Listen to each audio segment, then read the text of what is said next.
Daybreak in Jericho. Not the biblical Jericho, our Jericho. The Jericho that's tucked away in downtown Oxford. Jericho is a state of mind. It's not necessarily a piece of geography. You rode your bicycle rather fast because Walton Street was considered a bit of a sort of risky area, Jericho. The students would have parties, and sometimes you get invited to the parties. Because you're kind of on the cusp of the countryside and you've got the town, and it's a great neighbourhood. It definitely has a villagey kind of feel. Hannah and Boudica greet the day.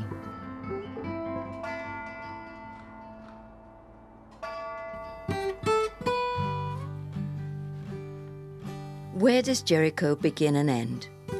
This once upon a time working class suburb was built to house workers at Oxford University Press and other local factories.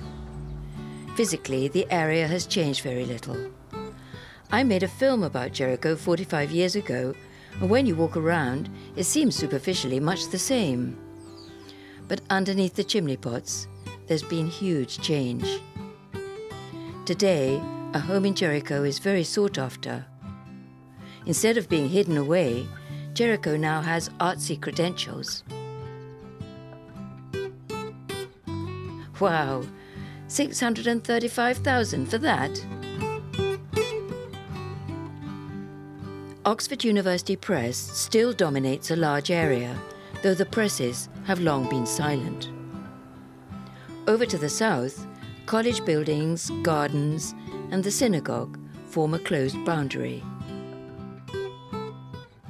On the opposite side, there used to be an ironworks, but in the 90s, the factory closed down and the site was redeveloped into apartments. Since then, the relentless gentrification has gathered pace. On its third side, Jericho is bounded by the canal, with the church towering above.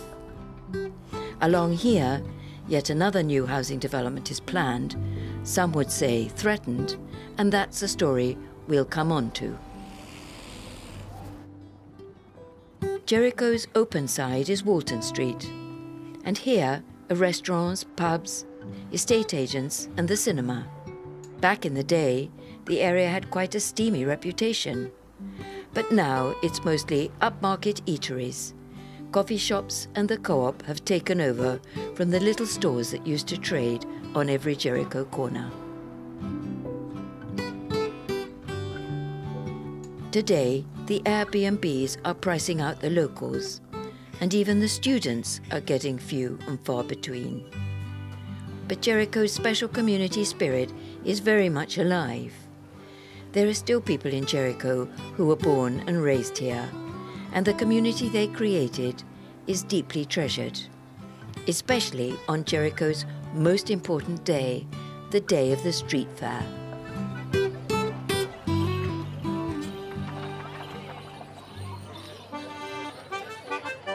I think we'd like to go to the pub.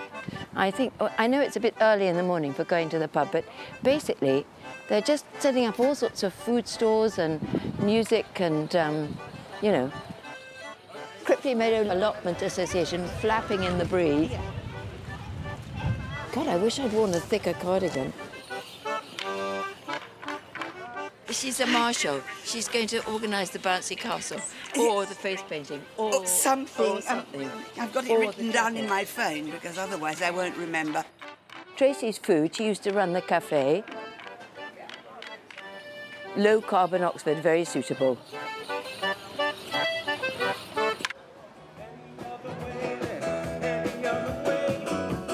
It's a nice festival, traditional street fairs. Not many of them about.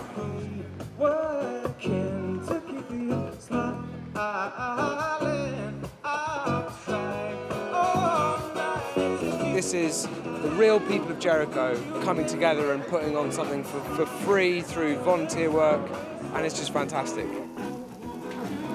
Oh, it all smells so delicious. Curry goats, curry chicken, curry veg. Everything curry! At the risk of sounding like a terrible old bat, this is a real community. It really is. People know each other. You say hello to people in the street down there. The school is unbelievably good. I used to volunteer there. The head teacher at St Barnabas School is Fiona Hawkins. Morning, Roseanne. She's at the Morning, gate Ellen. every single morning at 8:30 Morning, to greet Nicola. the students. Oh gosh, Maximus, love the glasses. Morning, Tiffany. Morning, morning. I was deputy for 4 years, and it was lovely because I could work with children in the classroom, and then your job changes as head, but it has just been fantastic. Tell me one of the high spots you think that has been while you've been here. For me, it was becoming an eco school. It really involved the whole school in thinking about a worldwide issue. And I just think I want to send the children out from St Barnabas thinking about their world that they're going to make a contribution to. And I hope lots of them will make a wonderful contribution. Well done. Give yourselves a marshmallow clap. And can you give yourselves a firework? What are your plans for the next year? Planning for neater handwriting and What do you want to be when you grow up? a footballer. You want to be a footballer. How about you, Zara? I want to be an astronaut. Wow. And you're going to do science so that you can be an astronaut? Yes. And aerodynamics. Well, it's never the big things, it's the little things. For me, it's when the child comes in, Mrs Hawkins, I've learnt to do this. Mrs Hawkins, I can tie my shoelaces. And it's just for me that they care about what they're doing, whether it's helping a friend, whether it's learning something. That's what it's all about. Yeah. I've got coffee. Every year, the school has a big fundraiser, Run Jericho. Well, it just came up over a late night drink one night to have both an adult race and a children's race and kind of involve the local community. So it just kind of evolved from that. And then we asked Fiona, and Fiona sort of said, oh my gosh, but eventually agreed. Well, Fiona, how do you think the race has gone? Really well. It's about 8 o'clock this morning when it was pouring with rain. I was concerned, but it's cleared, there's lots of good humour, and they've gone off beautifully, so it's great. And this is your last race? Yes, it is my last marshalling, Maggie. I don't actually race. So how would you describe the neighbourhood, Mr. Ali? Do you think it's a nice neighbourhood? How has it changed? Yeah, they're wonderful neighbours, actually. We still have few students, but they rather eat out rather than doing shopping and cooking like they used to do in old times. Hello, good afternoon, Irene. How are you? I gather that people really appreciate the service you give. Yeah, it's very good neighbours, actually, and we, my son, he delivers to local old people around Jericho area, and they all loved him, actually, and, we get on very well with everybody. I honestly don't know what we'd do without Ali and his family and so on. They're hardworking and they're always here for us. And you bump into people here too. It's a real neighbourhood shop. And it's really the only one left, isn't it, in Jericho? Well, in Jericho, yes, it is. What's this for? Radio Oxford? No, we're making a documentary about Jericho. Oh, great. Yeah. Oh, yes. Yes. Oh, well. Yes. Good. That's phenomenal. Yeah. And the church you'll be doing, I'll take it. Yes. The vicar's away at the moment. We've done the vicar before. Oh, you've done? Oh, fine. Yeah, good. Okay. Hello, Father Christopher. You're an unmistakable figure, which is really nice. I hope over the course of your film we'll be welcoming you into the church. Oh, indeed. It is a very special church. Can you describe some of the reasons why this church is so beautiful and particular and has a particular history? Well, because it's so big in terms of its structure, it's rather like an Italian basilica. It doesn't look like a typical English parish. And also the historical connections with the Oxford movement, developing healthcare and education and making worship colourful and full of joy. You've just arrived. How did the community welcome you? It's very warm. People have been very friendly and welcoming to me. both inside the congregation and in the wider community. I felt really very blessed and welcome here, and I'm delighted to be here.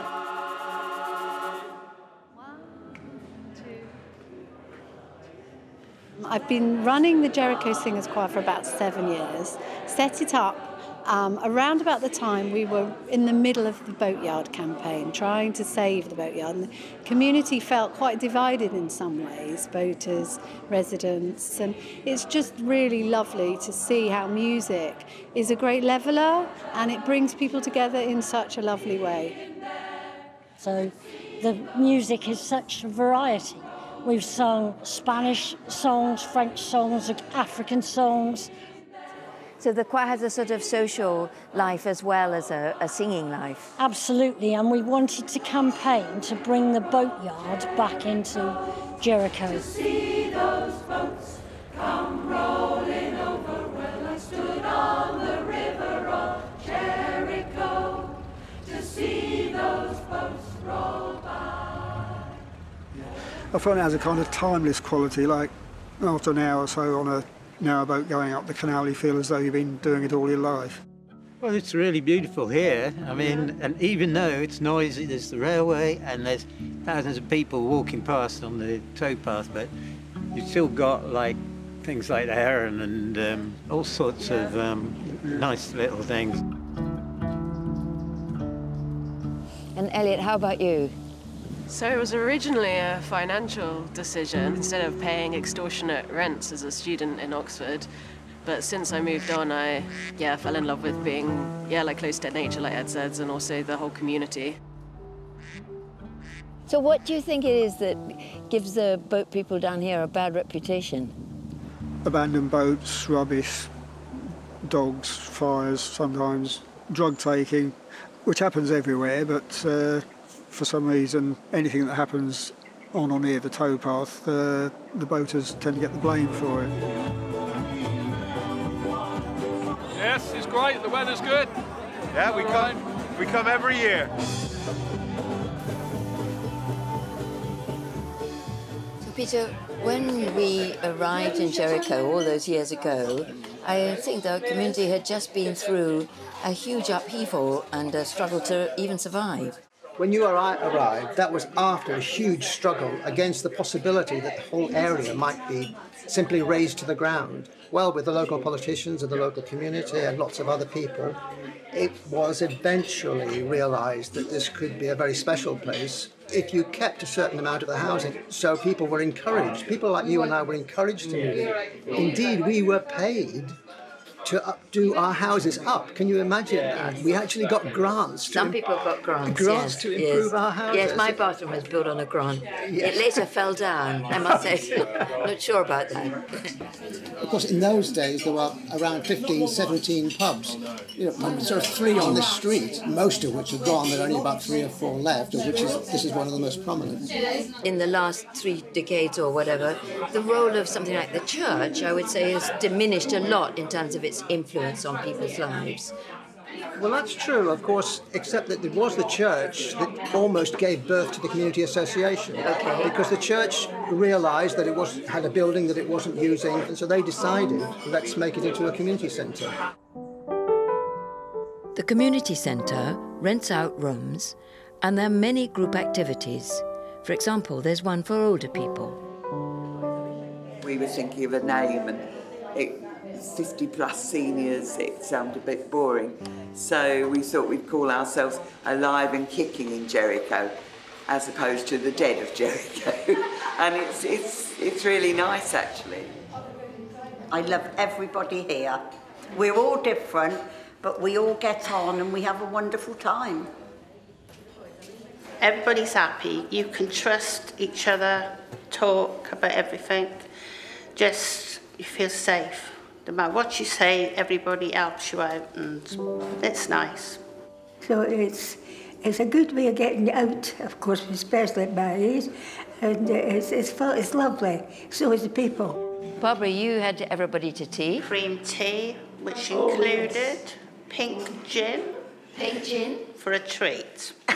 Very nice. Everybody enjoyed it, didn't they, Jenny? At the other end of life spectrum, on Wednesdays there's a toddlers group.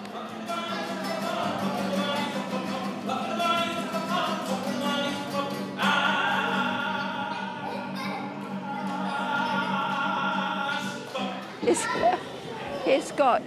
Hi guys, how are you all?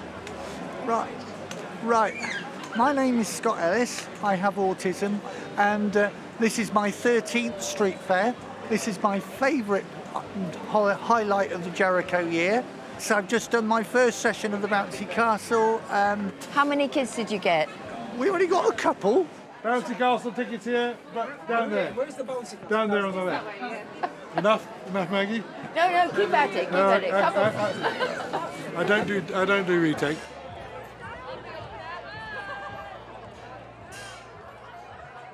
Tell me about being a councillor for Jericho. I'm just always amazed at how lucky I am to represent an area like this, which is so special. It's become a much more gentrified and it's changed a lot. Do you still think it has a strong community spirit? Well, I do. People come and go, but somehow they absorb the spirit of Jericho and then they develop it and it remains. It's quite extraordinary. I like the fact that it's a really good mix. I mean, we got council houses one side, and then there's people, as I say, around who board in the infirmary and never lived anywhere else. People who work at the press, people who used to work at Lucy's but now moved on since it stopped being a foundry. Were you a councillor when the Lucy development changed? Yes, and lots of people were quite sad to see the factory knocked down because it's very important for Jericho. But they're apparently quite good landlords, so perhaps we're lucky. When Lucy's tore down their factory in the 1990s and replaced it with apartments, this marked a big gentrification moment. Richard Dick, Executive Director of Lucy's. Did you feel that there was enthusiasm in the community for this development, or did you feel that there was a lot of resistance? I don't think there was no more resistance than there normally is to people putting up large buildings. But Jericho people are known for their resistance to all sorts of things. I think in the end most people probably realised it had come to the end of its days. Some were pleased that there was no longer going to be a factory with the associated noise and indeed traffic. A few probably shed tears about the fact that an industry was moving, but to be brutally honest, it had had its day as a manufacturing site. I gather Richard Dawkins has come to live here. Did you know that? I didn't actually know. Yes, right. Apparently. I love these old pictures of the factory. They're really, really charming. Yeah, an absolutely sort of classic industrial scene.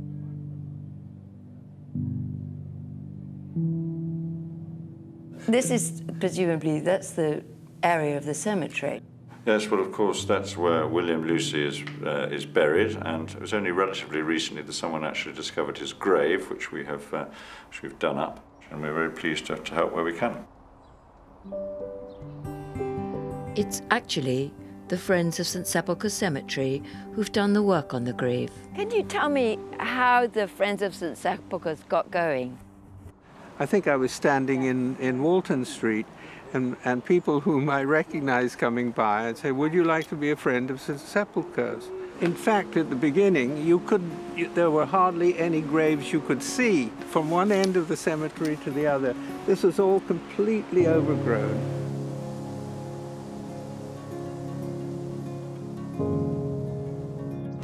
We could sort of see what was needed to be done. I think we had about 65 different volunteers in the last 10 years. And Wendy and Joelle are regulars? Yes, and they were at the beginning as well. And then everybody just kept coming. And they just loved cutting things down. They just loved it, absolutely loved it. Yeah. Is that a wild rose? What? Is this a wild rose? No, no, this is a cultivated. Somebody's planted it on their grave, I would say. Yeah. But it's very old. I know the feeling. If you look in the old movie, you can see the old factory looming in on this very derelict-looking space. And now it's just, you know, I mean, it's charming.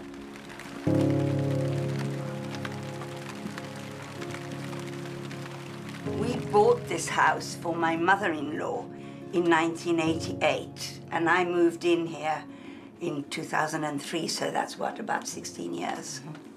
Yeah. So you're the newcomer, Josse? I am indeed, yes.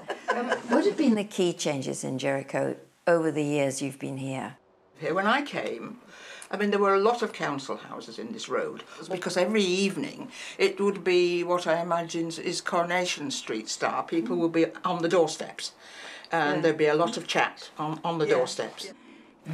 Dare I mention the canal side development, because we would like this to happen in our lifetimes, and we have a new planning application coming in. This is the third developer. This has been going for at least 10 years. 13 years. 13 years. Everybody in Jericho minds the fact that this place is empty. Yes. You know, we walk to the station, most of us, if we have to go to the railway station, and you see these boards with these fancy pictures, and you think, oh, it's sort of, we need it to liven up the place again. Local feeling runs very strong, so a special trust exists to speak for the community with the developers. Phyllis Starkey is the chair. The only site left within Jericho to be developed is the canal site. And although the canal runs through Jericho, there's a very tiny section of it at the moment that the public can actually get to. So you've got the boatyard here. In 2000, British Waterways sold what was then a boatyard for residential housing. Since then, 2 developers have had their plans thrown out, mainly thanks to community resistance. And in 2012, the site was then acquired by a 3rd developer who has taken a more positive attitude and has started to engage with the local community. And this will, in the latest plans, become a throughway. Oh, really? Because originally it was going to be a cycle path and have a bridge at the end of it, yes, which was okay. But now they've decided they need somewhere for their Mercedes. Oh dear.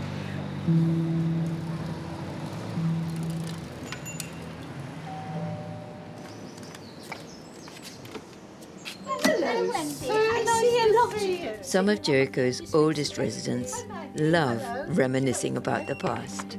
Here's my old scrapbook. This goes back right to 1990.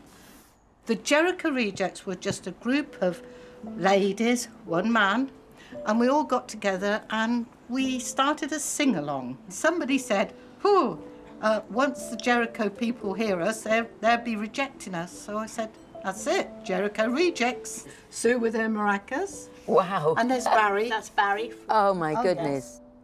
What streets did you live in when you first arrived? 2 aunts and an uncle. That's right. And us all lived in Great Clarendon Street in separate houses. Did all the houses have bathrooms or how was no, it? No. Outside loos. Oh, yeah, you had to put your hat and coat on to go to the loo because it was right in the bottom of the garden. Oh, right. It's still got a very friendly atmosphere. Yes, it has. And it's not a lot of trouble really around here or anything like that.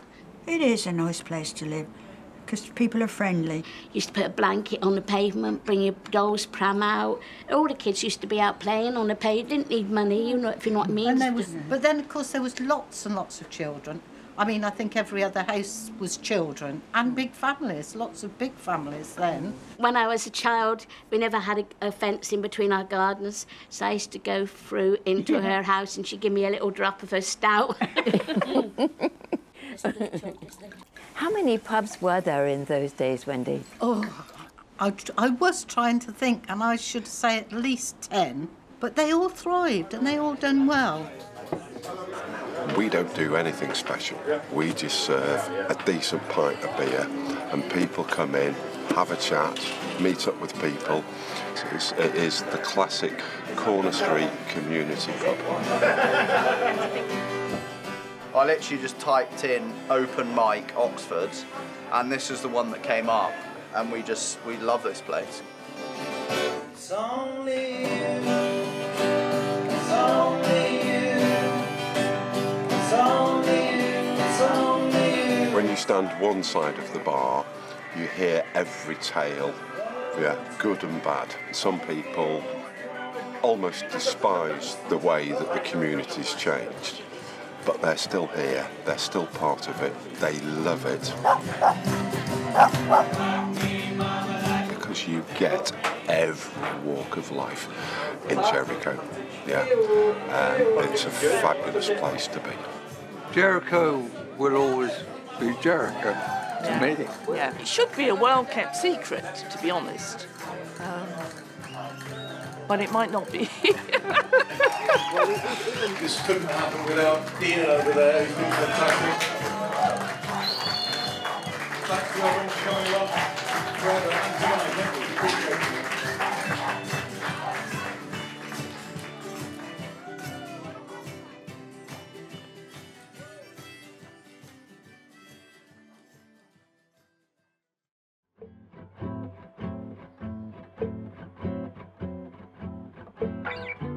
Amazing, isn't it? 45 years ago. 45 years ago. And I've often thought, you know, you should update it. Yeah. And somehow or another, I just suddenly decided the moment had come. Yes. And the Jericho Community Association backed the idea. Yeah.